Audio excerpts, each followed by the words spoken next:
1500 रुपयाचा हप्ता जमा झाला नाही. लाडकी बहीण जून महिन्याचा हप्ता राहिलेल्या जिल्ह्यामध्ये वाटप सुरू झालेले आहे.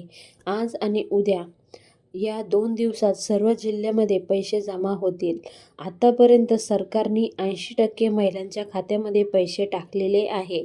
आता 20% महिला ज्यांच्या खात्यामध्ये पैसे जमा झालेले नाही त्यांचे वाटप या 2 दिवसामध्ये होणार आहे. तर लाडक्या बहिणींनो, कशामुळे तुम्हाला हप्ता आला नाही तर गेल्या शनिवारी वाटप सुरू झालेलं होतं, पण रविवार असल्यामुळे वाटप बंद होतं. त्यानंतर सोमवारपासून पुन्हा वाटप सुरू झालेलं आहे.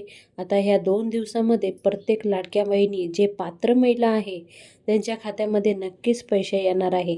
तर ज्या ज्या महिलांच्या खात्यामध्ये पैसे आले नाही त्यांनी काळजी करू नका. ह्या 2 दिवसामध्ये तुमच्या खात्यामध्ये पैसे येणे सुरुवात होणार आहे. तर मुंबईमधून खूप